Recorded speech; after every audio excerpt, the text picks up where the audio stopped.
I want you to take a second to watch this clip of CNN News anchor Brianna Keilar as she rightfully takes White House Press Secretary Kayleigh McEnany to task for accusing her of inciting violence by merely reporting the news. This is particularly rich when you consider that McEnany is the chief propagandist for who I consider to be the inciter-in-chief of the United States of America, Donald Trump.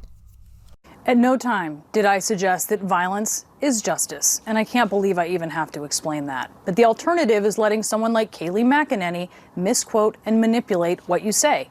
McEnany, who repeatedly lies to the American people. The president never downplayed the virus. A lie. Not only has President Trump downplayed it in public, saying that it'll soon be over, that virtually nobody young suffers from the virus, told Americans it was like the flu when he said privately it was a killer. I could go on. But if you don't want to take my word for it, here's the president admitting it, who told journalist Bob Woodward this in February. I wanted to always play it down. I still like playing it down. Yes, sir. Because I don't want to create a panic. McEnany also lies about lying. The president has never lied to the American public on COVID.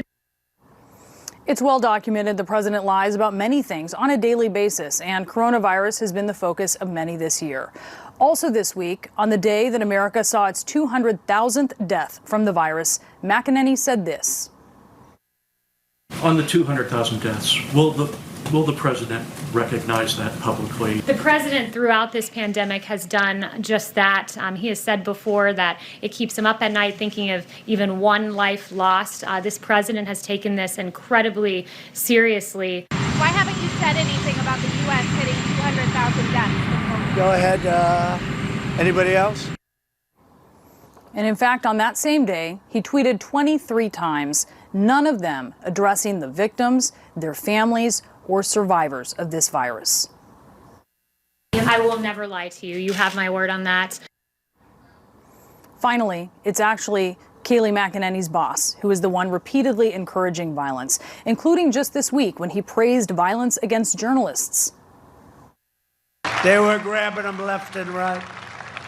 Sometimes they grab one guy. I'm a reporter. Get out of here. They threw him aside like he was a little bag of popcorn. But I mean, honestly, when you watch the crap. So here's why this exchange is extremely important. It's not just about the tabloid nature of one reporter going after the press secretary. It absolutely has to do with the fact that there is a double standard in this country that is building into two totally different societies. And this is what I mean. We are going towards a direction where one side can actually commit violence, and yet the other side is the one who is blamed for all of the violence. Donald Trump's supporters are the ones who are mowing down protesters in the streets, gunning them down. They are the ones who are committing violence. White supremacists are listed as the number one threat in the United States all the way through 2021. But if you look at how the media reports it, particularly right-wing media, when you look at how the White House reports it from Donald Trump, you would think that all of the violence is coming from everywhere else. You would think CNN is violent if you listen to Donald Trump's press secretary. But the fact of the matter is that the president of the United States and his right-wing sycophants are the leading purveyors of violence in this country.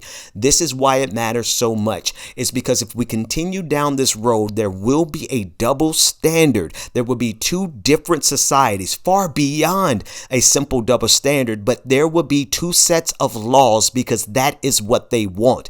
They want to be able to use quote unquote Second Amendment remedies to address their political grievances with us, but yet we can't even speak ill of them in our tweets or on social media or if we call them out in the press. This is their way of creating a double standard where they are able to quote unquote exercise their Second Amendment rights against us because they politically disagree with us, and we are unable to call them liars without them going full-throated accusing us of violence.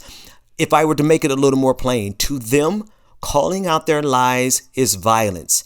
To them, killing us is not violence. And that is the standard. That is the prelude to a double standard society, to two totally different societies. And when you consider the nature of Donald Trump's court appointments. And when you consider the nature of the Republican Party willing to violate the Constitution at every turn simply because they can get what they want from Donald Trump, this is not hyperbole. This is the world that conservatives want. They want a society where they can kill us with impunity, and we won't even be able to call out their lies.